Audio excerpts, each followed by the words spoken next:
आज हम मैट्रिक्स का लेक्चर 3 डिलीवर कर रहे हैं। हमने पीछे टाइप्स ऑफ मैट्रिसेस पढ़ी थी और कुछ टाइप्स बच गए थे। आज हम फर्दर टाइप्स करेंगे कि मैट्रिसेस की और कौन सी टाइप्स होती हैं। तो उसमें से हम आज करेंगे मैट्रिक्स की कंपेरेबल मैट्रिसेस किसको बोला जाता है, दो मैट्रिसेस को कब कंपेयर किया जाता है और दोनों को कंपेयर करके उनको कंपेरेबल कब बोला जाता है। तो उस मैट्रिक्स के बारे में जानेंगे हम आज। कंपेरेबल मैट्रिसेस मतलब दो मैट्रिसेस को कब कंपेरेबल बोला जाता है। लेट हमारे पास ए मैट्रिक्स है और एक बी मैट्रिक्स है और इसका फॉर्म क्या है, ए आई जे, और इसका ऑर्डर है एम क्रॉस एन। और एक मैट्रिक्स है हमारे पास बी और बी आई जे इसके एलिमेंट्स हैं और ऑर्डर है इसका पी क्रॉस क्यू।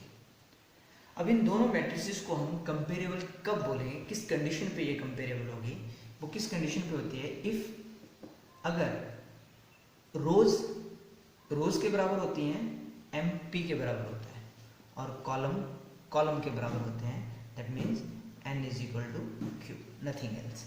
जब ये चीज़ें बराबर होती हैं तो उन मैट्रिसेस को हम कंपेरेबल मैट्रिसेस बोलते हैं। फॉर एग्जांपल हम एग्जांपल देके करते हैं। मान लो हमारे पास मैट्रिक्स ए है 5 7 2 3 9 1 और एक मैट्रिक्स है बी और ये है ए 7 2 6 3 8 ऐसे करके।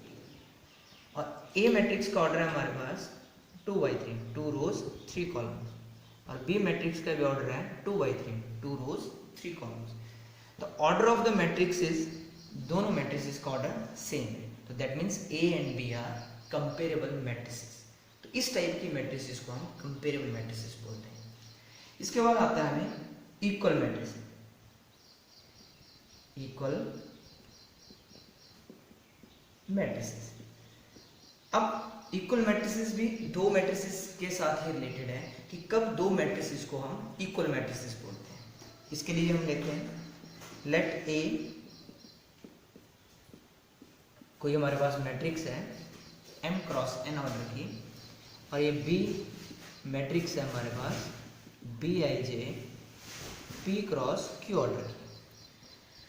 तो ये दो मैट्रिसेस कब इक्वल होंगी, ये दो मैट्रिसेस इक्वल तब होंगी जब एक कंडीशन हमारे पास ये होती है, जैसे ये कंपेरेबल मैट्रिसेस की कंडीशन है, सेम कंडीशन है, अगर उनका ऑर्डर सेम होता है, that means m is equal to P and n is equal to q। अगर ये चीज़ बराबर होती है तो दैट मीन्स वो कंपेरेबल मैट्रिक्स है। तो सेम कंडीशन आ गई, वन कंडीशन सेम होगी। अब सेकंड कंडीशन क्या होगी, सेकंड कंडीशन में क्या होता है, जो उसके एलिमेंट्स हैं जैसे ए आई जे और बी आई जे, तो ये element should also equal.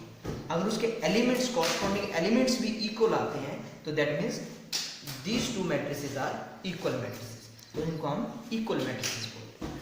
Comparable matrices and equal matrices. Comparable में एक ही कंडीशन कंफर्म होनी चाहिए कि उसका ऑर्डर सेम होना चाहिए, और इक्वल मैट्रिसेस में ऑर्डर भी सेम होना चाहिए और उसके कॉरस्पॉन्डिंग एलिमेंट भी सेम होने चाहिए, तभी ये मैट्रिसेस इक्वल बोली जाएंगी। उसके बाद आता है transpose of matrix. Transpose of a matrix, किसी मैट्रिक्स का ट्रांसपोज कैसे निकालते हैं। तो कोई भी मैट्रिक्स हम निकालते हैं तो उसका ट्रांसपोज का मीनिंग क्या होता है, व्हेन रोज और columns of a matrix, rows changes into columns and columns changes into rows. Either किसी को वाइस वर्सा, आप रोज को कॉलम में चेंज कर दो या कॉलम्स को रो में चेंज कर दो। When the rows changes into column either or columns change into row, that becomes the transpose of the matrix, और transpose of the matrix is denoted by a dash। इसको हम a dash से लिखते हैं, या फिर कोई मैट्रिक्स a है हमारे पास और उसका ट्रांसपोज क्या होगा, a dash, और कई बार इसको हम a t भी लिखते हैं, both have the same meaning.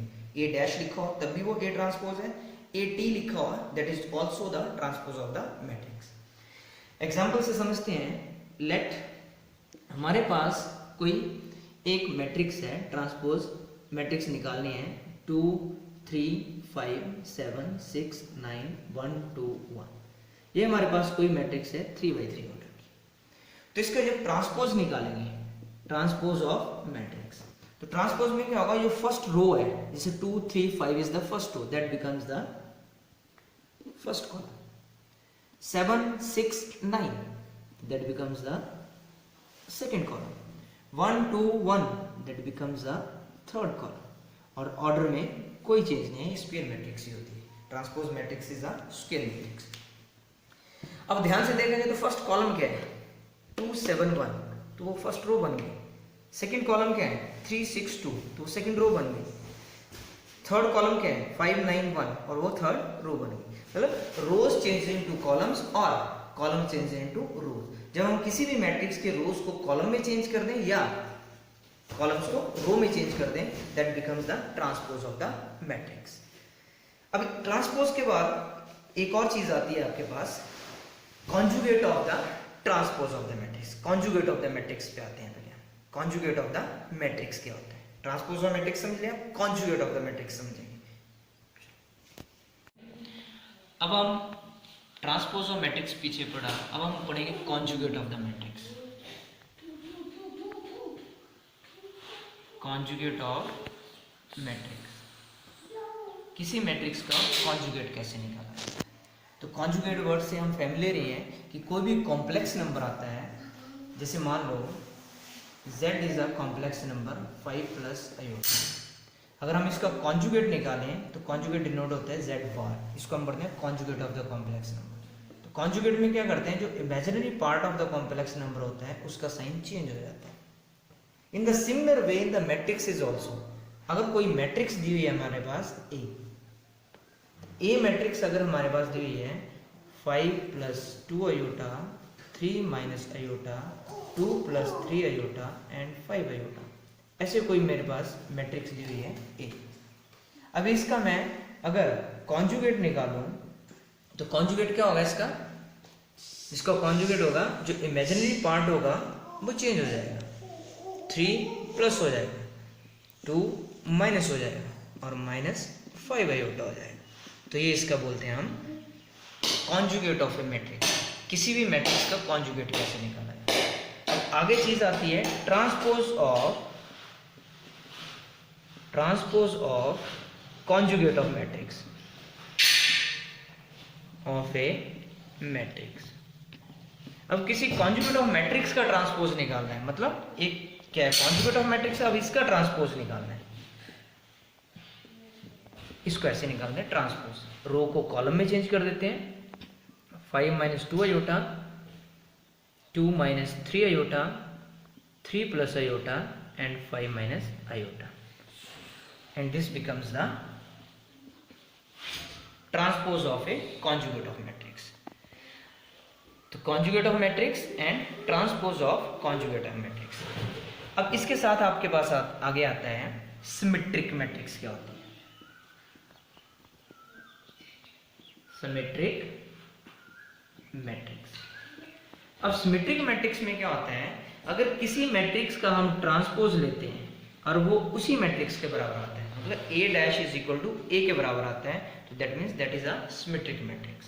For example अगर हम कोई मैट्रिक्स लिखते हैं 5 2 3 2 7 9 3 9 6, कोई भी मैट्रिक्स 3x3 ऑर्डर की लिखते हैं। अब इसका अगर मैं ट्रांसपोज लेता हूं तो क्या आ गया, 5 रो को कॉलम में चेंज कर दिया, ये रो 2 7 9 सेकंड कॉलम 3 9 6 थर्ड कॉलम बना दिया मैंने, तो दैट इज 3x3 ऑर्डर। अब देखा जाए जब हमने ट्रांसपोज ऑफ मैट्रिक्स निकाला तो there is no change in the matrix, matrix में कोई चेंज नहीं आ रही, मतलब a डैश a के बराबर आ रहा है। इसका मतलब क्या हुआ, this is a symmetric matrix. ठीक है, अब हम सेकंड करेंगे skew symmetric matrix. Skew symmetric matrix. Skew symmetric matrix और सिमेट्रिक मैट्रिक्स में थोड़ी सी चेंज है। स्क्यू सिमेट्रिक में क्या होता है, अगर हम किसी मैट्रिक्स का ट्रांसपोज लेते हैं और वो उसके नेगेटिव ऑफ दैट मैट्रिक्स आता है, तो उसको हम क्या बोलते हैं, symmetric, skew symmetric matrix.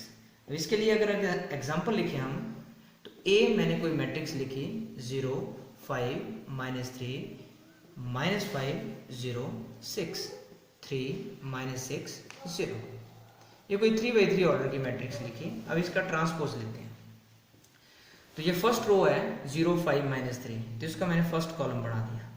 -5 0 6 second column बना दिया। 3 -6 0 थर्ड कॉलम बना दिया।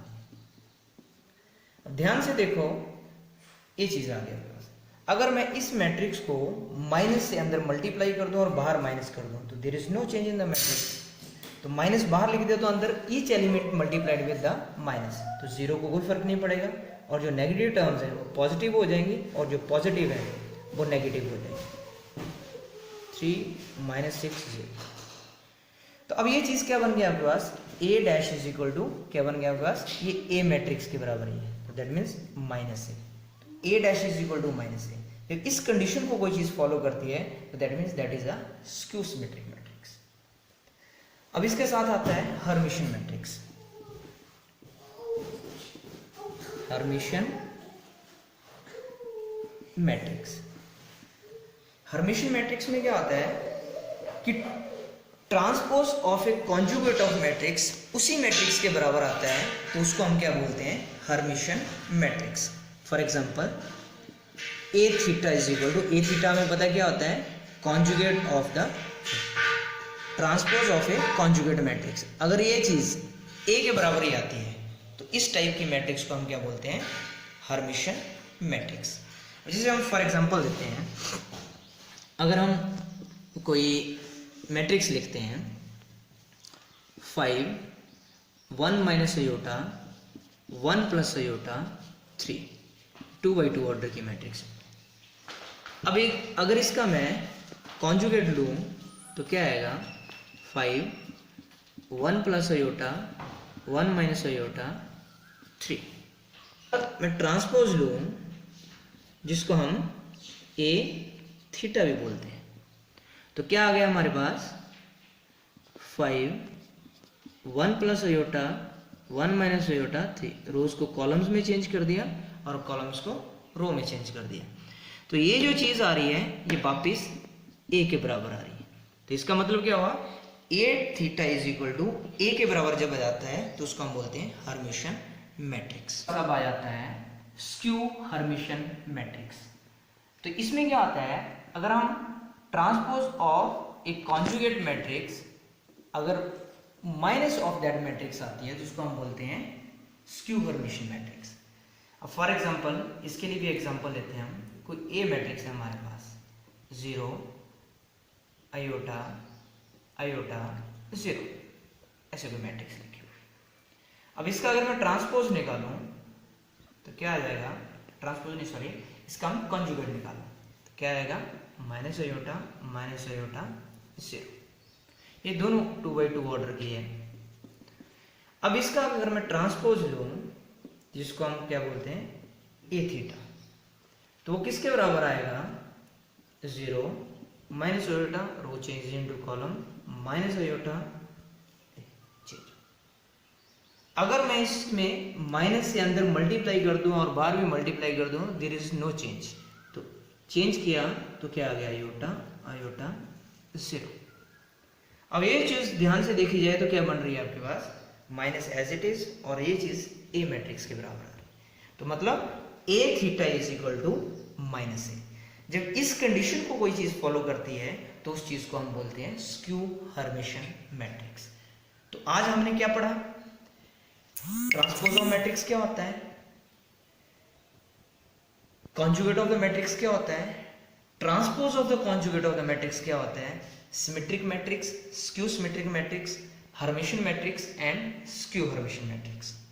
ठीक है, थैंक यू।